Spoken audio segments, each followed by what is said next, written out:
What is up, Fin fans? So today, Brian Flores talked with the media.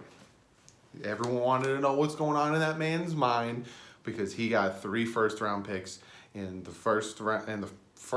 I'm thinking 15 picks. I'm calling it. I might be wrong. Texans might go a little bit better, but I think first 15 picks, Dolphins have 3. And then they got 2 in the second round, and the next year they got, well, the year after, 2021, they got 2 firsts, and he's got a lot. So they want to know what's going on in the head of Chris Grier. They want to know, why'd you get rid of Minkah Fitzpatrick? Why'd you get rid of Laremy Tunsil? Why are you doing what you're doing? What is going on? Now, I'm not going to talk about everything he said. I'm just going to talk about a few things that stuck out at me. And then, some of it has to go with the comment of the day, which I'm going to, it's Heartbeat 1555. Your comment of the day. And also I got another comment of the day that I had a lot of people address in yesterday's video. But I got some little tidbits I want to address, because if I don't write down things and I kind of try to shoot off the top of my dome, I tend to go off on tangents and then forget to talk about things. So this is why I have notes that I write down. So let's just talk about what Greer had to say. Greer talked about a lot. The things that really interest me was Greer was talking about that they knew going into this season they weren't going to be in the Super Bowl, and they weren't really going to be competing for a playoff spot. I knew that. Most of the Dolphin fan base hopefully knew that, because just look at what they were doing. They were rebuilding, resetting. And again, I've talked about this time and time again, that they are resetting, rebuilding this roster and getting rid of the inflated, overpriced athletes that are only good for one thing and one thing only, and bringing in the type of players that want to be here. Prime example, right? I'm going to give you a prime example of what I'm talking about. Brian Flores had an excruciating, grueling training camp, OTAs, preseason, excruciating, grueling, right? Name some of the starters on the team right now that are injured. Might be a few that are a little banged up, but look at Adam Gase's Jets. Look at all the quarterbacks in the league. A lot of them are hurt. A lot of players are hurt. AJ Green is out. Like, a lot of players are hurt. The Dolphins aren't that banged up, and you could say that's because they're inexperienced, young, and they suck, which I don't think, how would that correlate to them not being hurt? The conditioning is what I'm talking about. When Adam Gase was our head coach, he was a friend. He was the friend of the team. So essentially, he would hang out with them. We wouldn't push them too hard. Let's have fun. We're going to win together. You're going to win. I'm going to win. It's going to be fun together. Brian Flores came in. He was like, that's not how this is going to work. That's not how this is going to work in the least bit. If you want to make it to the Super Bowl, I've been there. I've won it. I know what it takes. I know the type of team it takes. I know the type of toughness it takes. This is what we need to do. And then a lot of players were like, I didn't sign up for this. I want out. Kiko Alonso, I want out. Minkah Fitzpatrick, I want out. A lot of players were like, I didn't sign up for this. I want out. This isn't the, no. I wanted to have fun. And this is what I'm talking about. Vincent Taylor's, all these guys, they were huffing and puffing, not doing well. Bye. And that's what Chris Grier was talking about. He said that he knew it was going to be easy, but that you needed to reset, because what we were doing is throwing a ton of cash at these high-priced Mike Wallace and Ndamukong Suh, Kiko Alonso, TJ McDonald, these freelancing, do what they want stars, and it wasn't equivalenting to wins. These stars that you would think would bring in the wins weren't. They were just taking the cash. We have, I think, one of the highest dead cap this year. Next year, it's gone. I think we're at like 150 million out of the cap next year, which is ridiculous. 160, 150. It's just ridiculous. So that's what Greer was talking about. He wasn't expecting it. He was talking about that no one else wants to be traded. No one else's agents have gone to him saying, I'll get my player out. No one else wants to be traded, and no one else will be traded. Hopefully that's true. I want Drake to stay. I want Xavier Howard to stay. I want Wilkins to stay. I want whoever else you can name that you potentially might want to trade. I want him to stay. Rashad Jones, I do want him to stay. I want him to stay this one last year. Plus, trying to trade him we're not going to get anything for him. We'd have to pay half his contract to trade him. It is what it is. But he talked about that. Then he talked a little bit about Minkah Fitzpatrick, which I wanted to talk about because this was a big thing. And a lot of people have been commenting, hitting me up on Twitter. Follow me on Twitter at DouglieDoWrong. How you doing? And a lot of people are hitting me up saying, why is Chris Grier successful when he traded his first 2 draft picks for the past 2 years or so? 2 years. I think it was the past 2 years. 3 years. Tunsil, then Charles Harris, then Minkah, I think it is. Again, I'm going off the top of the dome. I didn't write it down, but I know. Why is he trading these first-round picks that he had? You know, it's stupid, da-da-da, blah, blah, blah. He didn't want to trade Minkah Fitzpatrick. He didn't want to trade Minkah Fitzpatrick. He literally said him, Flores, and Ross sat down and had a conversation with Minkah Fitzpatrick and wanted to keep Minkah Fitzpatrick, wanted to build around Minkah Fitzpatrick, wanted him to be a part of Xavier Howard and Vincent and Wilkins and Gachow and that defense that they're trying to build. He wanted to keep him here. If the owner, the GM, and the coach are going to sit down with you and have a conversation with you, what can we do to make this better? What can we do to get you to stay? And Minkah said to them, nothing. I want out. What are you going to do? Minkah wanted out in training camp because he didn't like playing multiple positions, even though in Alabama he played multiple positions, did it successfully, and won championships. Came out in the draft. Go back and watch his interview when he got drafted by the Miami Dolphins. Called himself a Swiss Army knife for the defense. They said, where are you going to play on the defense? Why would they ask Minkah Fitzpatrick, where are you going to play on the Dolphins defense if you played multiple roles in college? And he said, wherever they want me to play. I just want to play in the NFL. But now all of a sudden it's a problem. Funny how that works. Again, Minkah Fitzpatrick is a great player. I was happy when we drafted him, and I was happy when he was on the team. I still think he's going to be a great player, but he didn't want to be here because he didn't want to lose right now. Be honest. Be honest. Just to get into the comment of the day, Heartbeat1555 said, it's not a win in my book. Tunsil and Minkah fell to us.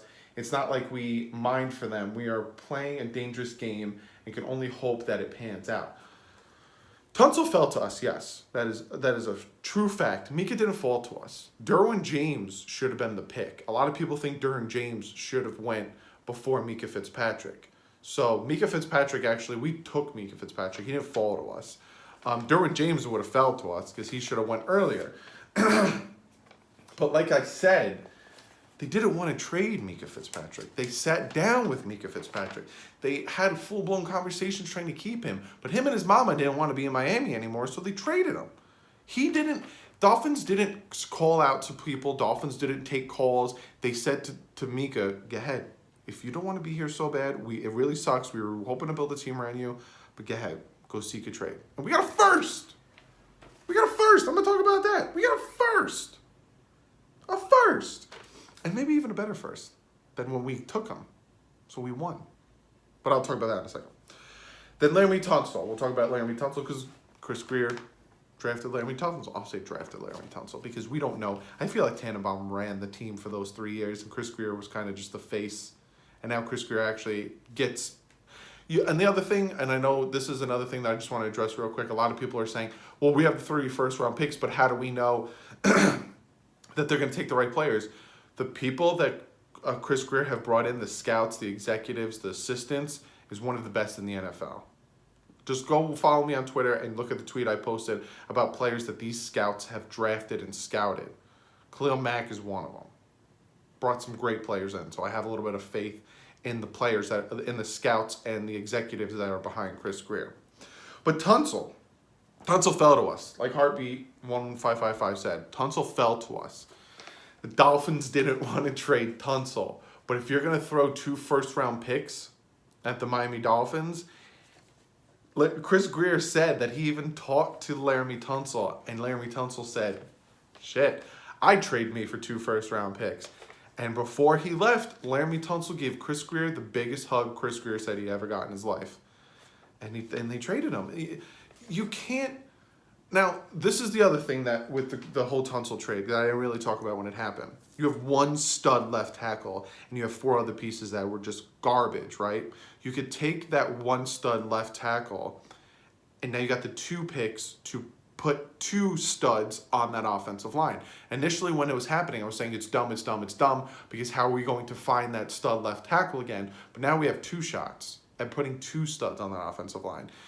You need the offensive line to play as a unity, as one. But again, Dolphins didn't want to trade Laremy Tunsil. I didn't want to trade Laremy Tunsil. I didn't want to trade Minkah Fitzpatrick. Minkah Fitzpatrick wanted to get traded. Laremy Tunsil, it was just like Laremy Tunsil even said, I'd trade me. Give up 2 firsts and a second? What are you going to do? All right, we'll throw Kenny Stills in there. Because Kenny Stills is obviously upset with the Stephen Ross. Kenny Stills is obviously upset with the way the team's going. So they traded him. Let's see what else I got. If you look at it, right, so we'll go back to the Minkah Fitzpatrick trade. If you look at it, this isn't anything that Greer had to say, really. That's all I have to talk about what Greer had to say. That it hit me in the heart that Tunsil gave him such a big hug when he left and agreed that, look, I trade myself. And then it really sucked to hear that the 3 of them sat down with Fitz, really tried to work this out, and Fitz was just done. He didn't want to be here anymore. That really sucked. But that's all I got to say. I got some other things I want to talk about, though. Chris Grier is doing ridiculous work when it comes to being a GM this offseason. And if you don't agree, I can't help you there, because he's trading players and getting picks that no one thought we would. If you tell me, or if you tell any other GM in the NFL, you're going to trade a left tackle, a promising left tackle, not even a stud, and I don't even think he's ranked that high, and you're going to get 2 first-round picks, people will tell you you're out of your mind. If you're going to tell me that you're going to trade Minkah Fitzpatrick to a team that has 2 young, star, up-and-coming safeties that need a quarterback, and I'll talk about that in 2 seconds, excuse me, and get a first-round pick out of it, they'll tell you you're crazy. Trade Ryan Tannehill, get a 4th-round pick out of it, you're crazy. They're doing the things. They even traded Robert Quinn to the Cowboys and got a 6th-round pick. No one thought we'd get anything for Robert Quinn. And again, yes, we're eating some money here and there, but we still have $160 million next year because we're doing it smart. We paid $7 million of Ryan Tannehill's contract to the Tennessee Titans, but saved $33 million. You gotta just look at the big picture and just see what this man is doing and how he's building this capital for this juggernaut that they're gonna build off of picks and free agents and But I just want to talk about something else too. The Dolphins are rebuilding. The Dolphins are doing it right. Like I said, they're not throwing money at players. They're not going after the big flashy free agents because it tends not to work out. And why do I say that? 2 teams in the NFL, more than 2 teams, but these 2 teams in the AFC are 0-2 and winless. One of the teams purposely is in a rebuild. One of these teams is doing the things they need to do to build this team. The other team spent big in free agency. The Dolphins and the Jets are both winless. And you could say to me, well, the Dolphins lost by about 100 points in 2 weeks, and the Jets lost by about 24 points or 21 points. There's a huge difference. Do the Jets have a win? Do the Dolphins have a win? Are they both 0-2? Then what's the difference? You don't have Sam Darnold. You don't even have your backup quarterback now. You're going with Luke Falk. And you got to play the Patriots next week. I'm pretty sure both teams are going to be 0-3. And then what's your excuse? But see the difference? Look at the Browns, who got completely destroyed week 1, faced an inferior Jets team, won, but they spent so much money in the offseason and got nothing. This is what I'm talking about. The Dolphins are done with doing that. The Dolphins are done with throwing money at things. Don't get me wrong. Next year, even Chris Grier said, super, super aggressive in free agency. They're probably going to stack this offense and defensive line up with some vets, probably bring in some corners to go opposite Xavier Howard. This team's going to be ridiculously dangerous next year. I'm telling you guys, I'm super excited. Look at Cam Newton. Cam Newton looks like he's done. Done. And a lot of people are like, well, all these teams, we're going to worry about all these teams tanking and with the Dolphins and going after 2. Cool. We got 3 first-round picks. I'm good. Do whatever you want to do. I'm going to sit back and enjoy this because all these teams now all of a sudden are panicking. Daniel Jones is starting for the Giants. Cam Newton is all banged up. Drew Brees' thumb is jacked up. Ben Roethlisberger's out for the season. Mason Rudolph is going to be playing. All these teams. Nick Foles got a huge contract. He's injured, out for the season. See what happens? Like, the Dolphins are done with doing that, and all of a sudden it's a problem. Speaking of Mason Rudolph, my last video, a lot of people were like, I was talking about how the Steelers traded their first round pick and they're going with Mason Rudolph, and now they can't even take a quarterback next year if they wanted to. And everyone said to me, it was probably mostly Steeler fans, or maybe some of the Dolphin fans were commenting, why are you disregarding Mason Rudolph? He's a young and up and coming quarterback. He's going to be great. He's the future of the team. How do you know that? Have you seen him play? Have you seen him play against an NFL team, not in preseason? How do you know that? So say you don't know that. Say all of a sudden he plays all season and he sucks. He's horrible. Well, wouldn't you want to take a quarterback in the first round next year? Oh, wait, you can't, because now the Dolphins have your pick. And that's what I'm talking about. You have the unknown of Mason Rudolph, but you traded a first-round pick for a safety that you didn't even need. That's why I said what I said yesterday. A lot of people got hurt. A lot of people's feelings got hurt that I wasn't praising Mason Rudolph, because as a Dolphin fan who doesn't follow your Steelers, doesn't know anything about Mason Rudolph because he hasn't done anything. And that's what I'm talking about.